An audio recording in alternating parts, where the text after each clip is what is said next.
죽음은 단지 한 순간일 수 있습니다. 하지만 영혼은 그 이후에도 아주 오랫동안 계속됩니다.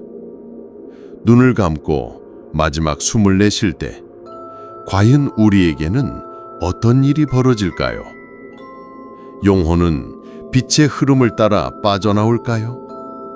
정말로 터널을 지나간다는 것이 사실일까요? 모든 사람이 자신의 삶을 한 편의 영화처럼 본다는 건 진실일까요? 놀랍게도 동서양을 막론하고 평범한 사람부터 의사, 과학자, 스님까지 수백만 건의 임사체험 보고가 존재하며 그 속에는 반복되는 공통된 장면들이 있습니다. 저는 전생의 기억입니다. 오늘의 영상에서는 한 영혼이 몸을 떠난 직후 마주하는 가장 결정적인 세 가지 순간을 함께 살펴봅니다. 1. 영혼이 빠져나가는 순간. 정말 머리 꼭대기에서 나올까요? 2. 삶 전체가 파노라마처럼 펼쳐지는 장면. 그 정체는 무엇일까요? 3. 깨어있는 영혼과 당망하는 영혼의 차이는 무엇이 그것을 나누는 것일까요? 죽을 때 정말로 영혼은 정수리에서 빠져나올까요? 이 질문은 임사체험 연구에서 매우 자주 등장합니다. 수천 명의 사람들이 영혼이 몸을 떠나는 느낌을 묘사합니다. 그들은 그것을 에너지 흐름처럼 느꼈고 출발 지점은 신기하게도 정수리, 즉 머리 꼭대기라고 말합니다. 이것이 단순한 뇌의 착각일까요? 아니면 실제로 존재하는 영적인 메커니즘일까요? 마이클 뉴턴 박사의 Journey of Souls에서는 수많은 환자들이 최면 회귀 중에 자신의 영혼이 정수리를 통해 빠져나가는 장면을 묘사합니다. 그들은 그 순간을 가볍고 따뜻하고 사랑으로 가득한 느낌이라고 표현합니다. 영국의 샘파니엘 박사의 연구에서는 심장이 7분간 멈췄던 한 환자가 자신의 몸을 위에서 바라보았다고 증언합니다. 그는 그 순간 머릿속에서 쿵 하는 소리를 들었다고도 했습니다. 임종을 지켜보던 가족들은 종종 말합니다. 어느 순간 정수리 근처에서 따뜻한 기운이 빠져나갔고 방 안에는 설명하기 어려운 소름이 번졌다고요.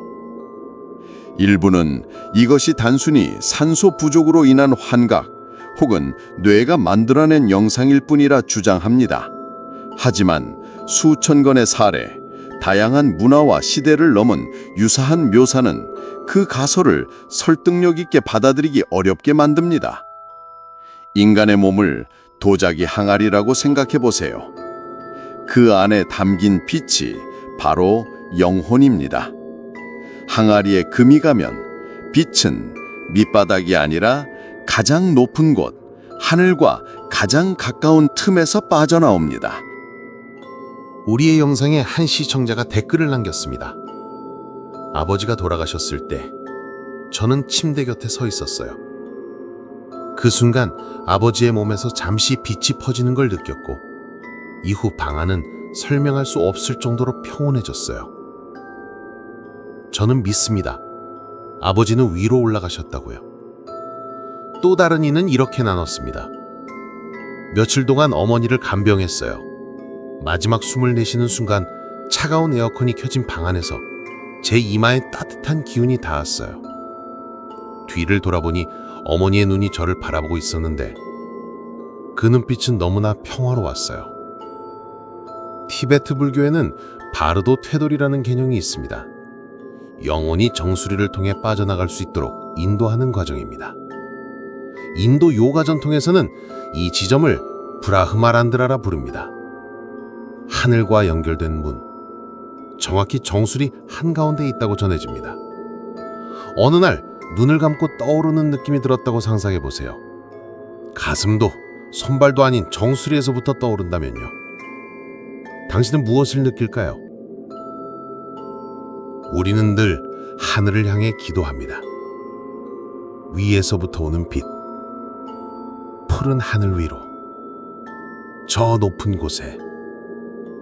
불교에서는 정수리를 팔식이 머무는 자리라고 봅니다. 아뢰야식, 즉 모든 업의 씨앗을 담은 의식이 존재하는 곳. 죽음의 순간 이 의식은 몸을 떠나 새로운 삶을 향한 여정을 시작합니다. 그 사람의 삶이 선하고 맑았다면 그 출발점은 정수리일 수 있다고 전해집니다. 이제 영혼이 정수리로부터 빠져나온다는 믿음은 더 이상 맹목적인 신앙이 아닙니다. 이것은 문화를 넘고 종교를 넘고 시간을 넘어 수천 년간 이어져온 공통된 체험의 패턴입니다. 그래서 더 이상 정말일까라는 질문보다는 그 순간을 알아볼 만큼 깨어있는가? 라는 질문을 해야 합니다. 하지만 영혼의 여정은 몸을 떠나는 그 순간에서 끝나지 않습니다. 그 다음엔 무엇이 기다리고 있을까요? 정말로 삶 전체가 되감기처럼 펼쳐지는 걸까요? 이 장면은 수많은 임사체험에서 반복되는 핵심 순간입니다. 마치 고성영상처럼 삶의 기억과 감정, 그리고 자신이 했던 모든 일이 펼쳐집니다. 놀라운 것은 그 장면을 보는 것에서 그치지 않고 느낀다는 점입니다. 자신의 입장에서뿐만 아니라 상대방의 입장까지도. 마이클 뉴턴 박사의 데스티니 오브 소울즈에선 한 용언이 이렇게 묘사합니다. 육신을 떠나자마자 나는 어떤 인도자의 안내로 내 삶을 전체를 다시 바라보았습니다. 그건 심판이 아니라 배움이었어요. 페니 사토리 박사는 죽은 줄 알았던 환자의 증언을 기록합니다. 나는 내가 누군가에게 했던 행동을 볼 수 있었고 그들이 느꼈던 고통까지 내가 함께 느끼고 있었습니다. 어떤 사람들은 사고로 인해 죽음을 맞이했다가 다시 살아난 후 눈물을 흘리며 이렇게 말했습니다. 그들은 두려워서 우는 것이 아니었습니다. 자신이 어떻게 살아왔는지를 똑똑히 보았기 때문이었고 사랑이 충분하지 않았음을, 사과할 기회를 놓쳤음을 깨달았기 때문이었습니다. 특히 기억에 남는 한 사례가 있습니다. 중년의 한 남성이 뇌졸중으로 심장이 약 5분간 멈췄던 후 깨어났습니다. 그는 말했습니다. 제 인생 전체가 필름처럼 펼쳐졌습니다. 그런데 가장 가슴 아팠던 장면은 딸과 마지막으로 싸웠던 아침의 그 눈빛이었어요. 딸이 울고 있는 모습만 본 것이 아니라 그 아이의 심장이 실망으로 뛰고 있던 그 감정까지 제가 그대로 느꼈습니다. 그 후 그는 긴 휴직을 신청해 가족 한 사람 한 사람에게 편지를 쓰고 삶의 방식을 완전히 바꾸었다고 합니다. 일부 과학자들은 이 현상이 뇌의 산소가 부족할 때 신경세포가 무작위로 방전되면서 나타나는 영상이라고 주장합니다. 하지만 그렇다면 어째서 수많은 사람들이 단지 장면만 본 것이 아니라 다른 사람의 감정까지 고스란히 느꼈을까요? 또한 자신도 잊고 있었던 장면까지 선명히 떠올리는 이유는 무엇일까요? 상상해 보세요. 당신이 크리스탈 구슬 하나를 손에 쥐고 있다고요. 그 구슬의 강변마다 당신의 삶의 순간들이 반사되어 비추어지고 있습니다. 영혼은 단지 앞면만 보는 것이 아니라 그 구슬을 천천히 돌려가며 다양한 각도에서 자신을 바라봅니다. 한 젊은이는 이렇게 고백했습니다. 오토바이 사고로 심장이 몇 분 멈췄어요. 그 순간 저는 할머니를 안아드렸던 순간, 마지막으로 학교에 가던 날 엄마에게 거짓말했던 장면까지 모두가 떠올랐어요. 마치 우주가 이게 너야 라고 보여주는 것 같았어요. 이집트 고대 경전에는 죽은 이의 심장을 진실의 상징인 마아트의 깃털과 함께 저울에 올려 영혼의 무게를 잰다는 이야기가 나옵니다. 티베트에서는 바르도 중에 지혜의 거울 앞에 서서 자신의 모든 업을 마주하게 된다고 전해집니다. 당신이 기억 저편에 묻어두었던 순간을 마주하게 된다면 부끄러울까요? 괴로울까요? 아니면 자랑스러울까요? 만약 영혼이 정말로 자신의 행동 하나하나에 담긴 타인의 감정을 느낄 수 있다면 당신은 어떤 것을 바꾸고 싶어질까요? 불교에서는 모든 원인이 결과를 남긴다고 말합니다. 그 흔적은 아레야식에 저장됩니다. 죽음의 순간 그 업이 발현되고 삶을 되돌아보는 그 장면이 바로 영혼이 깨어나는 계기가 됩니다. 내가 무엇을 뿌렸는지, 얼마나 사랑했는지를 아는 순간이죠.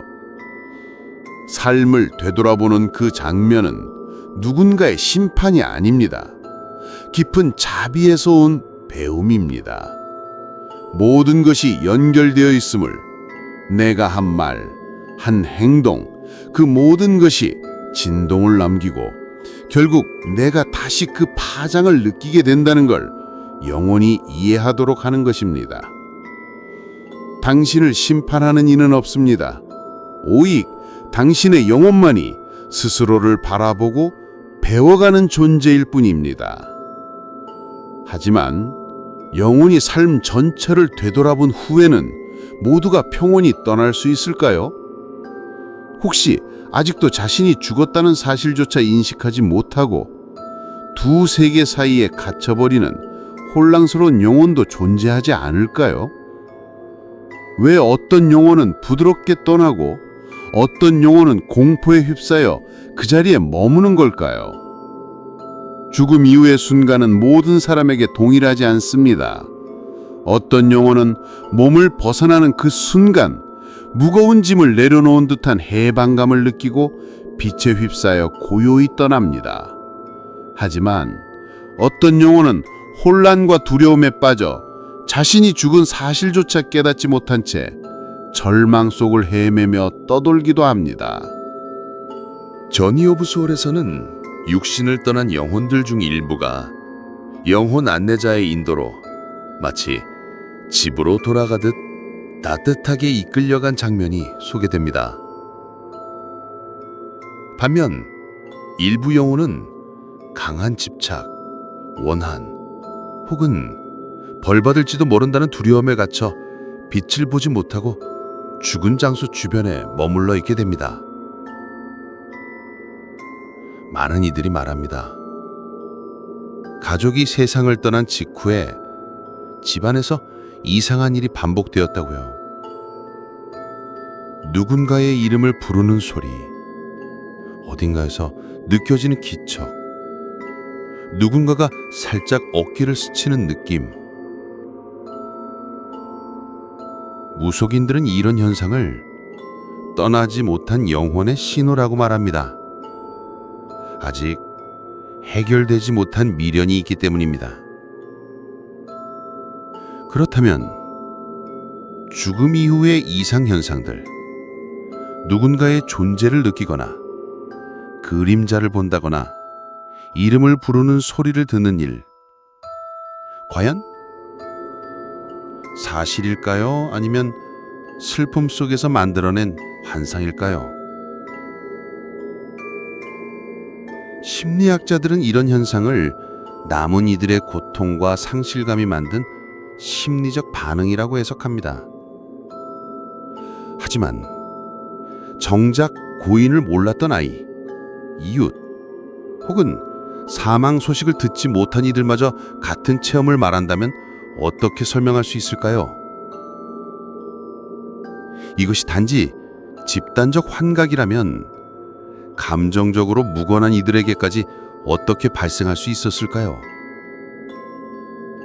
차라리 무작정 부정하기보다는 새로운 질문을 던지는 것이 더 타당할지도 모릅니다. 눈에 보이지 않는 진동의 세계에서는 정말 어떤 일이 벌어지고 있는가? 상상해 보세요. 혼잡한 기차역에서 길을 잃은 아이가 있다고요. 어떤 아이는 가만히 서서 구조를 기다립니다. 그러나 어떤 아이는 두려움에 휩싸여 이리저리 끼다가 점점 더 멀어집니다. 영혼도 마찬가지입니다.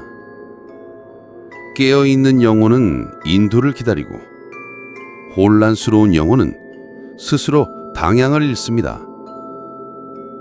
그 계곡에서 벗어나온 또 다른 영혼들의 이야기가 계속됩니다. 언어인은 이렇게 나눴습니다. 할머니가 돌아가신 후 일주일 동안 매일 밤 꿈에 나타나 엄마 걱정이 되어 떠나지 못한다고 울었어요.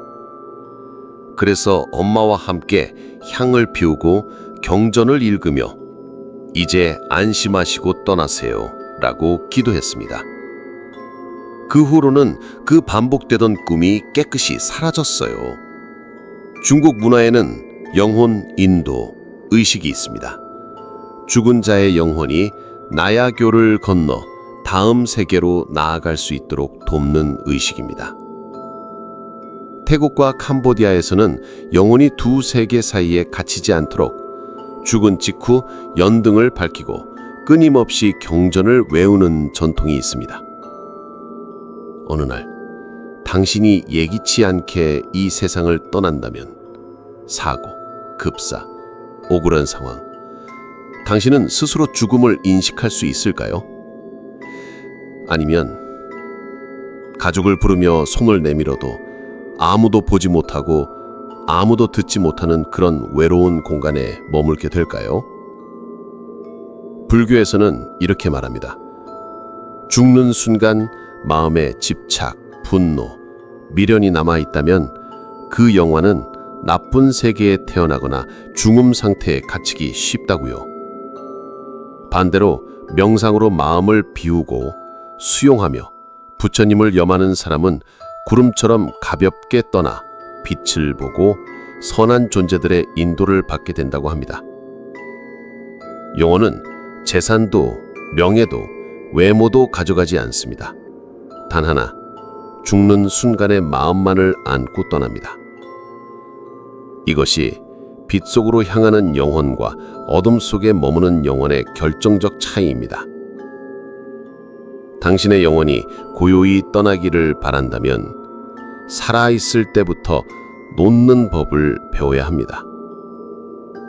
우리는 죽음이라는 단어 앞에서 두려움을 느끼고 회피하고 싶어집니다. 하지만 수천 개의 이야기 속에서 점점 또렷해지는 그림이 있습니다. 죽음은 끝이 아니라 문입니다. 만약 이 영상이 당신 마음속 어떤 생각을 조용히 건드렸다면 댓글로 나눠주세요. 당신의 이야기를 듣고 싶습니다. 그리고 잊지 말고 구독과 알림을 설정해주세요. 영혼의 여정에서 보이지 않지만 분명히 존재하는 그 모든 이야기를 함께하고 싶으니까요. 다음 편에서는 더 깊은 이야기로 찾아뵙겠습니다. 당신은 다른 생에서 이미 떠난 가족을 다시 만난 적이 있나요? 오늘도 마음을 다해 들어주셔서 감사합니다. 당신의 하루가 평온하길 빕니다.